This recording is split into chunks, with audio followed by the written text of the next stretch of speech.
hubungan toxic atau toxic relationship. Tapi inliners, hubungan yang sehat itu adalah hubungan yang anti toxic atau tidak beracun. Tapi sayangnya belakangan ini sering banget terjadi hubungan toksik di dalam hubungan percintaan. Betul, dan bahkan kadang dilakukan oleh orang-orang dalam lingkaran percintaan atau bahkan hubungan dalam yang paling kecil yaitu berumah tangga. Betul, mungkin ya? ini salah satu hal yang paling kita ingat kemarin adalah yang ada salah satu pemuka agama mengatakan istrinya yang kemudian diceraikan turun mesin. Itu adalah toxic marriage, toxic relationship. Betul. Jadi sebenarnya apa sih toxic relationship, kemudian toxic bahkan marriage gitu ya? Kita akan lihat dalam tayangan berikut ini.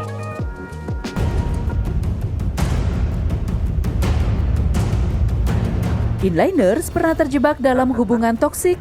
Itu loh inliners, hubungan yang tidak saling mendukung, suka direndahkan atau diserang. Nah, hati-hati nih, berbagai tindakan negatif ini bisa mempengaruhi kesehatan mental loh. Seperti kisah pernikahan Dai Kondang A'agim dan Nini Mutmainah. Awalnya memang tak ada masyarakat yang tahu bagaimana dua bahtera rumah tangga ini berjalan. Namun beberapa waktu lalu justru suara hati sang anaklah yang akhirnya mengungkap kondisi rumah tangga kedua orang tuanya. Lewat curahan hati di media sosialnya, Muhammad Gaza Al-Ghazali mengungkap kondisi rumah tangga kedua orang tuanya yang tidak sehat.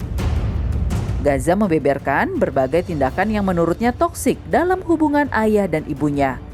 Mulai dari perkataan yang menyakitkan hingga sikap sang ayah yang dianggap tak baik terhadap sang ibu kandung yang amat tabah menerima semuanya. Terjebak dalam hubungan yang merusak dan menyakitkan baik secara fisik, psikologis maupun emosional, terkadang membuat si korban sulit untuk melepaskan diri. Itu yang dijadikan senjata, karena akhirnya istri tidak bekerja, sibuk mengurus anak, melahirkan dan mengurus anak, lalu kemudian digunakanlah sebagai senjata, tetap mendapatkan perilaku yang tidak menyenangkan hubungan yang toksik tersebut, tetapi sang istri tidak bisa melepaskan diri karena anak dan finansial atau bahkan nama baik dijadikan senjata. Sehingga akhirnya para perempuan ini seolah-olah para istri menjadi terjebak di dalam sebuah kekerasan yang langgeng gitu ya, atau yang abadi. Nah, salah satu wanita tegar yang sempat hidup dalam kisah percintaan yang toksik adalah Semi. TikToker sekaligus wanita berusia 22 tahun ini harus menanggung beban berat di usia belia. Cerita bermula ketika Semi duduk di bangku SMA. Ia menjalin hubungan dengan sang kekasih yang bersikap kasar hingga memiliki seorang buah hati. Menjalani hubungan toksik selama bertahun-tahun membuat Semi sulit membedakan mana yang benar dan mana yang salah. Hidupnya yang sempit dan terkekang menjauhkannya dari orang tua dan teman-teman terdekatnya. Banyak hal juga kadang-kadang badan aku lebam-lebam. Misalkan dia tarik tangan aku itu sampai biru gitu. Bahkan menurut aku lebih sakit itu kalau dikata-katain ya menurut aku. Karena itu langsung kayak tertanam gitu di pikiran aku. Momen terberatnya itu adalah aku jadi gak punya temen.